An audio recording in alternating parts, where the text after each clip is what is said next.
सात संगत जी, प्यार से कहना ध्यान निरंकार जी। वो इशारा कोई नया ही नहीं है, ये तो संतों ने युगों युगों से जो बात कही है कि कैसे अपने जीवन को सुधारा जाए, कौन सा वो रास्ता अपनाया जाए जो हमको मनुष्य हैं तो मनुष्य के गुण हों वो दर्शाता रहे, वो उस रास्ते पे चलते रहें। क्योंकि इस संसार में तो हर एक रंग है, हर एक रास्ता है, ठीक मार्ग भी है और गलत मार्ग भी है।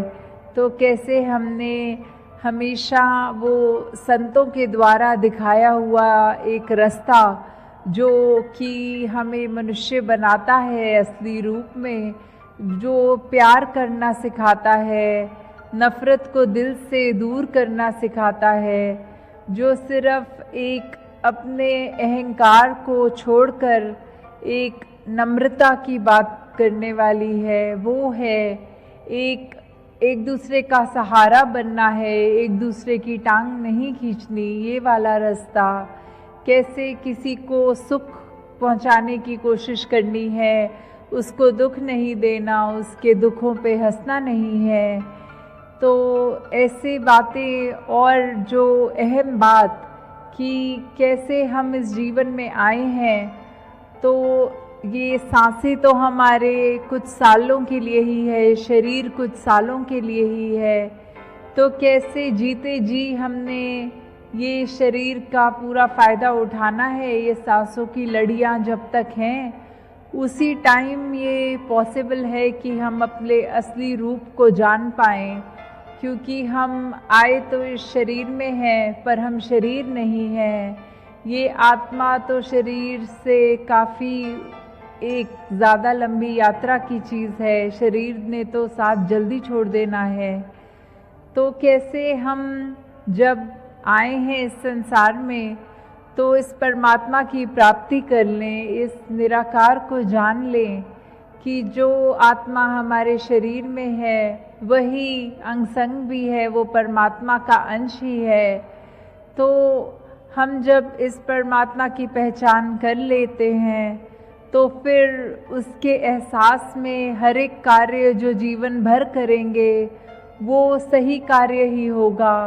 क्योंकि फिर हमको वो एहसास है कि हम जानबूझ के कुछ भी गलत नहीं कर सकते, ये परमात्मा अंग संग है, ये सही मार्ग पे रहने वाले बात, हमें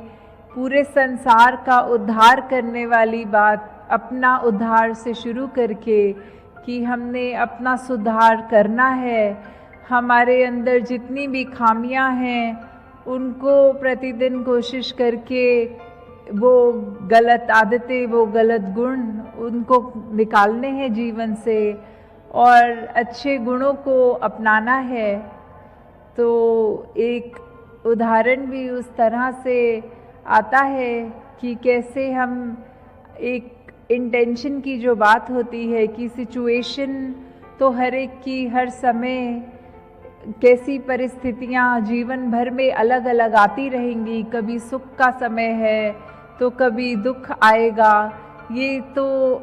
कुछ ऐसा है नहीं कि सुख है तो जीवन काल भर सुख मिलेगा या दुख है तो जीवन काल भर दुख मिलेगा।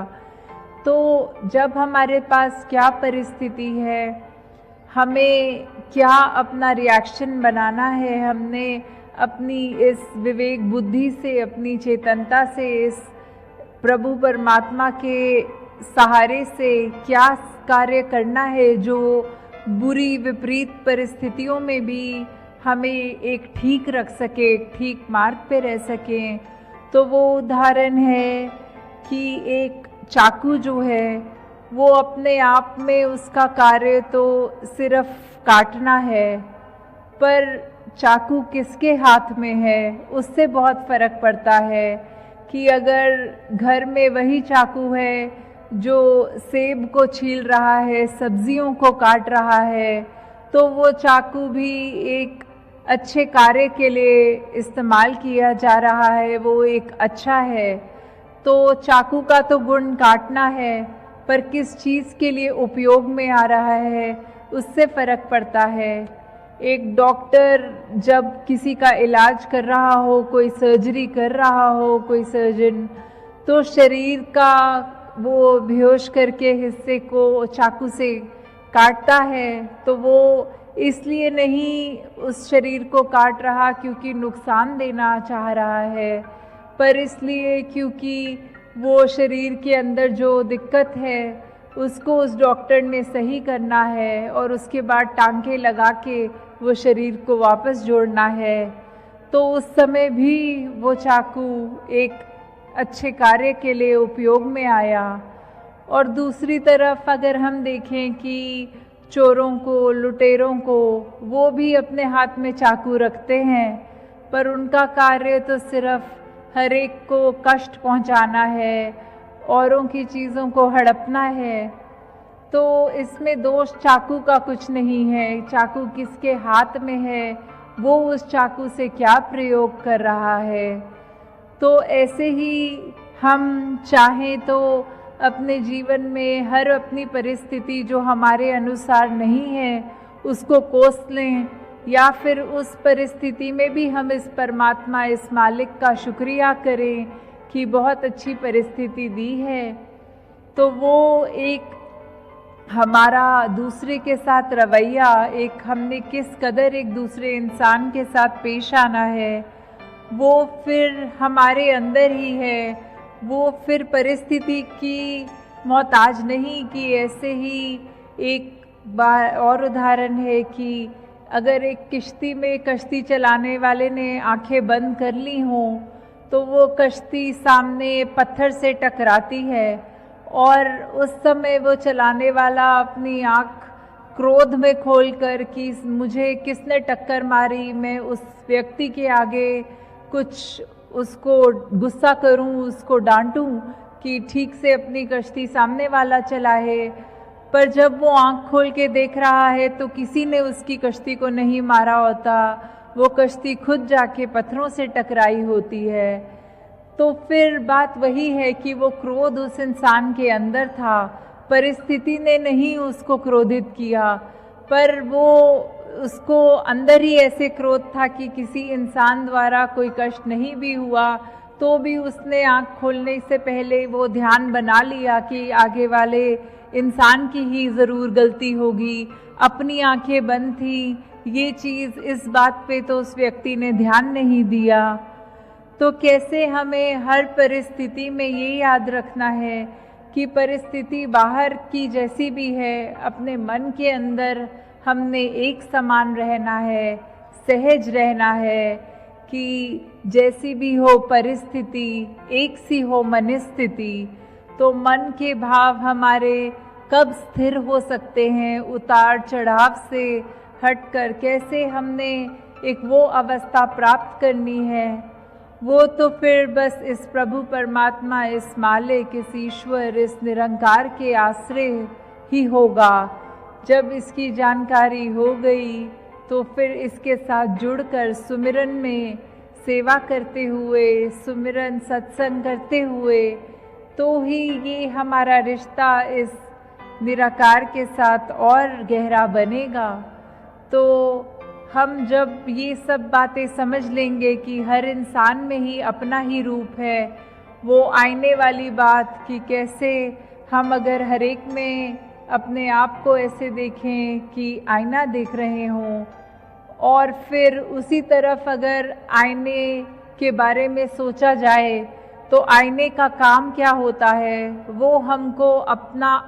दर्शाता है अपने आप को। तो हम अगर ये सोचें कि अगर मान लीजिए आईना हमारे शरीर की या हमारे चेहरे की सुंदरता ना दर्शाता हो, पर आईना सामने रख के ये देखें कि हमारे मन को दर्शाता हो, तो हमें पता लगे कि हम कितना सही हैं, कितना गलत हैं। क्योंकि फिर वो आईना देखने के बाद तो शायद हम अपने आप को भी ना पहचान पाएँ कि हम क्या कार्य कर रहे हैं, क्या मनुष्यों को जो करना है वो हम कर रहे हैं कि नहीं कर रहे। तो कैसे अपने आप का ये सामना करने वाली बात, अपने आप पर वो एक इंट्रोस्पेक्शन करना, अपने किए कर्मों पर सोच विचार कर, एक बुद्धि के द्वारा कि कैसे हम सही चीज़ कर भी रहे हैं कि नहीं, तो वो कार्य जहाँ जीवन में बहुत महत्वपूर्ण है कि सही मार्ग पे ही हमेशा रहें। और साथ ही हर इंसान जो हमारे संपर्क में है या फिर पूरे जहान में जहाँ जहाँ बसते हैं, उनका पहना खाना, उनका एक आदतें, कल्चर, वो दिखने में कैसे हैं, वो किस देश के हैं, ये सब चीज़ें अगर हम उस तरह देखें कि ये व्यक्ति मुझसे अलग है तो इससे नफ़रत करनी है, तो वो कार्य भी शोभा नहीं देता। हमें हर एक से प्यार करना है, चाहे वो कैसे भी हों, क्योंकि वही परमात्मा उनके अंदर भी है जो हमारे अंदर है। तो अगर हम अपने आप से इतना प्यार करते हैं तो उनसे भी वो करना है, क्योंकि ये पिता एक है हम सबका। तो वही एक शायर ने भी इसी बात को ऐसे कहा है कि चमन में एक तिलाते रंगबूस से बात बनती है, हम ही हम हैं तो क्या हम हैं, तुम ही तुम हो तो क्या तुम हो। कि अगर हम सिर्फ अपने जैसे ही दिखने वालों को या अपने जैसी बिलीव्स रखने वालों को ही श्रेष्ठ मान लें और सारा संसार उसी से भर जाए, तो फिर वो बात उतनी अच्छी नहीं है जितनी हर कल्चर, हर देश, हर अपनी जैसे भी रहते हैं उस तरह से रहने वाले, जैसे एक बाग का, एक बगीचा का उदाहरण कि फूल दिखने में चाहे लाल हों, गुलाबी हों, येलो हों, किसी भी रंग के हों, उनकी खुशबुएं भी अलग अलग, पर एक गुलदस्ते में, एक बगीचे में कैसे सुंदर लगते हैं। वो बात सिर्फ ये नहीं कि हर एक फूल को एक समान होना है, एक ही खुशबू देनी है। वो हर फूल अपने आप में अलग दिखता है, वो अलग अलग मिट्टी में उसकी उपज अच्छी होती है, खुशबू भी अलग है, तो फिर भी वो एक खूबसूरती ही है। ऐसे ही इस संसार में यूनिटी एंड डाइवर्सिटी की बात, वो हर एक व्यक्ति, चाहे वो अपने स्वभाव से अलग है, दिखने में अलग है, पर वो है अपना ही। तो हम जितना इस एकत्व के साथ जुड़े, इस एक तत्व, इस परमात्मा के साथ, तो उतना ही ये पूरा संसार भी प्यारा लगने लगता है। फिर एक हमारे मन में किसी के लिए घृणा नहीं आती, हर एक के लिए मन में सिर्फ प्यार रहता है। तो दासी और समा नहीं लेगी, इन्हीं शब्दों से ये आपके चरणों में बात रखते हुए कि कैसे हमने इस निरंकार, इस परमात्मा की पहचान जो करनी है, अगर है जीवन में वो पहचान तो मुबारक है, नहीं तो ये खुद ही सोच लें कि जितना जीना है उतने ही श्वास हैं और उसी में ही अपॉर्चुनिटी है इसको जानने के लिए। और ये कोई भी वेद ग्रंथ उठा के भी देख लें तो हर जगह बात यही लिखी है, किसी भी होली स्क्रिप्चर में, कि इस परमात्मा को जाना जा सकता है। तो आज भी वो अपॉर्चुनिटी इस सत्संग के बाद है, जो आप सब कोई अपने हिस्से लेना चाहें, तो इस परमात्मा की जानकारी के बाद इसके ऊपर आस्था रखते हुए जब इसके साथ एकमिक होके विश्वास के साथ अपने जीवन की यात्रा चालू करेंगे, तो ही उस यात्रा में एक वो भक्ति भरी जो जीवन होती है, क्योंकि भक्ति कोई सिर्फ एक कार्य का नाम नहीं है, भक्ति एक अवस्था है, एक जीने का सलीका है, एक तरीका है जिससे जीवन को जिया जाए। तो हम इस भक्ति भरी जिंदगी में कैसे जिएं, उस चीज़ का एहसास करते हुए ताउम्र अपना ये जीवन को खुशनुमा बन के निभाएं। तो इन्हीं शब्दों से दासी आपसे आज्ञा लेगी। साथ संगत जी, धन निरंकार जी।